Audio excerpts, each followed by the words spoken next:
An upcoming show next Tuesday is something you will want to attend. We'll read and sing for food as a fundraiser for S.W.I.C.A.C. We're going to find out really what all the acronym is and what the words stand for in just a moment. I'm Bill Potter, your host of WJTS in.form. Thanks for joining me. Well, joining me in the studio is Tammy Lampert, and Tammy is the director of the Southwest Indiana S.W.I.C.A.C. And it's a long title. If you could tell us what that is. I'm the director for the Southwestern Indiana Child Advocacy Center Coalition. Okay, and I know that's a mouthful. She got it That's right. Yes. And also joining us is Scott Saalman. Now, Scott is one of the performers. He is also a local author or best-selling local author of. I guess we could say that. Not Scott. of books, but. And he is the originator of the We'll Read and Sing for Food. That's right. Or RASA. Yeah, see, yes, these acronyms are driving me crazy. Just know that there's a great show coming up and you'll want to attend. Yes. And first of all, let's start off with talking about the child advocacy, which in itself is a hard word to say. Tammy, if you could explain what your organization is. Yes, so the Southwestern Indiana Child Advocacy Center Coalition, the mission is to provide a safe reporting location for children that are alleged to be victim of abuse. We, as an organization, we serve Crawford, Davies, DuBois, Martin, Orange, Perry, and Spencer counties. And we provide the safe place for the kids to come to if there is a report of abuse or neglect, or if they witness a horrific crime. And obviously you need funds to be able to do the work that you do. Absolutely. We do need funds to do the work that we do. And actually, we're so appreciative that the We'll Read and Sing for Food is going to do a show to benefit us. The funds that we receive from that show are actually going to cover the cost for us to bring Jenna Quinn to speak to the area 6th graders. So we've invited the schools throughout the entire 7 counties for their 6th graders to come. And Jenna is going to come and present to them during the day on Tuesday, April the 5th. And so to help offset those costs, we're getting some funds from the We'll Read and Sing from Food organization, which will help. We definitely need funds for other things also, but this is kind of that, it's our big awareness campaign that we're doing right now to bring that awareness to the community, to show that unfortunately abuse occurs everywhere and it happens right here. We want the kids to know that if somebody's doing something that's not okay with them, there are a team of professionals that care. There is a safe place for them to come and talk. And Jenna Quinn is actually the inspiration behind Jenna's Law, and she's going to talk a lot about how the Child Advocacy Center was that positive move forward from the abuse that she endured when she was a child.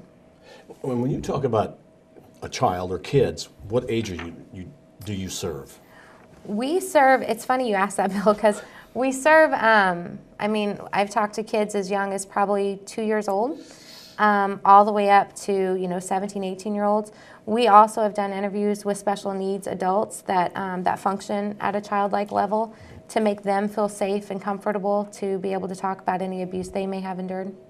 It obviously is a shame that your organization even has to exist, but it does, and thank goodness it does. How can somebody contact your organization? They can contact me via email at SWICACC@gmail.com. Donations, or if they want to correspond through letters or anything like that, the address is P.O. Box 252, Jasper, Indiana 47547-252. And what sort of help do you need? You need funds, so if somebody wants to make a donation, that'd be great. If they want to come to the event that we're going to talk about here shortly, that's great. Or do you need volunteers? Do you need people to do things? We would love volunteers. We're always looking for people to help serve on committees, to volunteer to help with, cleaning of the centers or landscaping needs or anything like that, or even help with filing. Committees are a big thing we're working on right now because we definitely need some resources that can help us provide the expertise like in, finances or marketing, things like that. So, how do you, I don't know if you call them clients, how do kids end up with you? Is it through the sheriff's department? Is it people themselves calling? Is it through Crisis Connection? The way that the forensic interview comes about is that there's a report made to either the Department of Child Services or to law enforcement. Those are the two disciplines that can request a forensic interview. And so they would contact myself or one of the team members to have that interview conducted. Okay, now that sounds pretty serious, a forensic interview. A forensic interview, it's actually a neutral fact-finding interview conducted by a trained professional.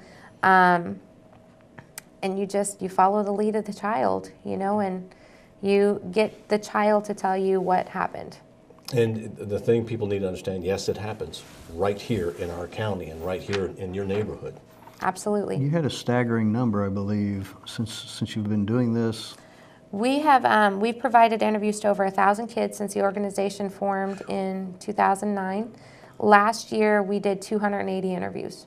Last year? Last year. Wow. And it's several counties. That's 7 counties. Seven. That is something else.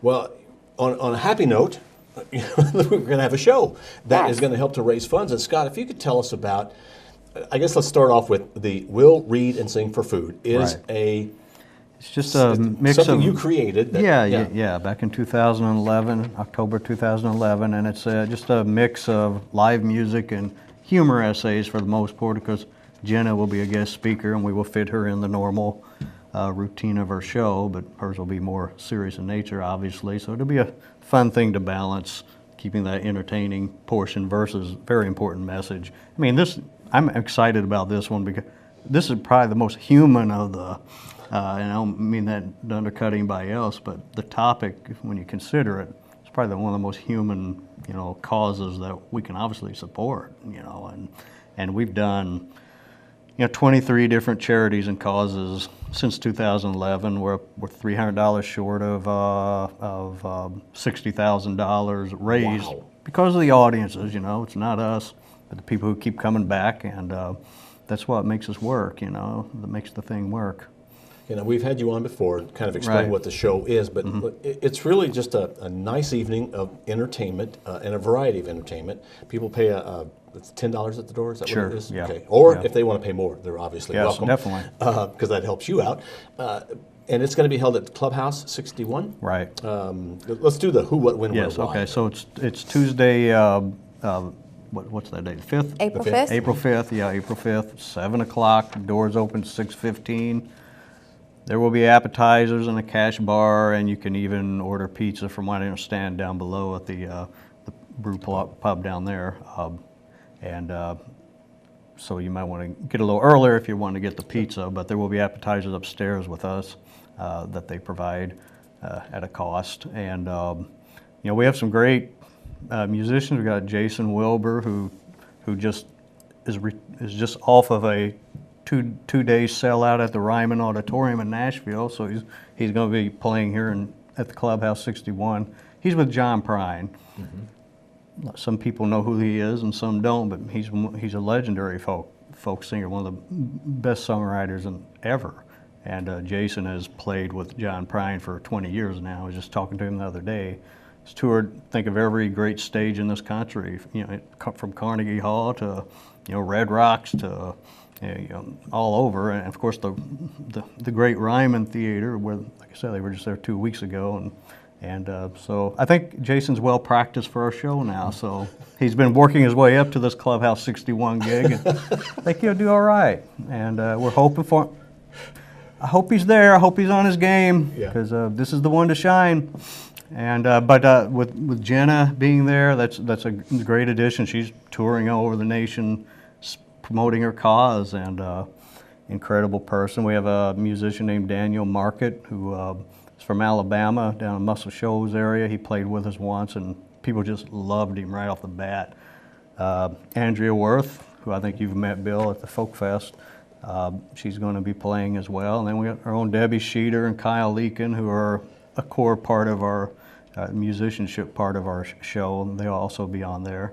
And we do have a new guy, John Webb from Courier Press. He's an editor of some sort, but he also writes a column, and which is what drew me to him. And I really like what he does, and it's humorous stuff. So mostly, and I'll be reading. So mostly, always in our show, we're trying to get people to laugh, but sometimes we do get some of the more serious things and to stick to it. But the show should be entertaining either way and enlightening in this case. So with Jenna, and it's a neat kind of a show because it's musical. There's singing, there's instrumental, and there's spoken word, which Right. is not something that you get a chance to go see very much, except for the We'll Sing and Read for Food. Oh, we'll read and sing for yes, food. yes. Remember, Rasa, Rasaf. get that in. But yeah, and again, it's really the focus on the spoken. It's sort of comedy. I mean, it's reading off the script, but yeah, it's good. Some good writers. I'm not counting myself, but I started it, so I get to write. You get to write something. I'll read, and they won't let me sing. Don't understand. But anyway, think I could just do it all, but I can't, I guess. Is there tickets sold in advance, or is this at the door? At the door Okay. in this case, which is normally how it's done. Yeah, and this will be our 83rd show. We've done 83 shows. since Wow. 2011. But and again, in the main focus, we want to draw awareness to Tammy's organization, and we're just a vehicle to hopefully maybe draw some audience too to raise money for her. So that's why we're here. And again, the organization, because I can get to Southwest Indiana, and then from there on, I start to get lost. Southwestern Indiana Child Advocacy Center Coalition. And you need funding, and you do great work.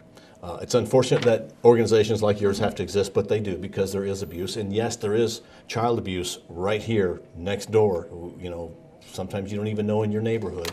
And this is one way that you can help. Again, let's talk about the show is Tuesday night, April 5th. Yes, At 7 7 p.m. o'clock. Clubhouse 61. Zoom in there, man. Cash bar, appetizers, $10 donation. Tuesday. Monster truck time for the mind. Monster truck. It's for like the monster mind. truck for the mind. That's all our show is. It should be a lot of fun, and it's a great way to help and find out more about Tammy's organization, Southwest Indiana Child Advocacy Center Coalition. Center Coalition. Where's your offices? Well, we have 5 stationary sites actually. So we have one in Washington, one in Milltown, one in Jasper, Tell City, and then Rockport. And so we cover the 7 counties, and so I'm just on the road a lot. Yeah, you're out and about. Out and about. Well, a great organization and a great way to support them. Come and join the We'll Read and Sing for Food event next Tuesday, April 5th. I guess with the headliner, Scott Saalman, followed by Josh Wilbur. No, Yeah, really. it's, Josh Wilbur. Jason Wilbur. Jason Wilbur. Yes. Will be performing. Yeah, and it's a what a good terrific catch. show. He's an amazing guy. How did you land him? I met Jason because he did a fundraiser for the Folk Fest a few years ago in Ferdinand, and we just struck up. And once I started the show, it took me a couple years to get him to come. He came last year for our show at Jasper Engines last spring, so it's been almost a year since he's been with us. But very approachable. I mean, he's a tremendous musician, obviously, to have to back up John Prine, but on his own, he's just a great singer-songwriter, and he keeps developing. I know I was just reading where he, after so many years now, he realized maybe I need voice lessons to really enhance what I do personally. And he's, he's got a real neat new sound on a new CD that he has released this year or this month. So, and he's just a funny guy, and that's what we like. And I love his music. So. Show starts at 7, Clubhouse 61, this Tuesday, April 5th. Make sure you come and help the organization. Thank you for watching WJTS in.form. We want to thank our guest, Scott Saalman, who is a local author, performer, and the originator of the We'll Read and Sing for Food. And Tammy Lampert. Tammy is the director of the Southwest Indiana Child Advocacy Center Coalition. Yes. Got it. By the end of the show. Thank you for watching WJTS in.form. We're local people watching local people.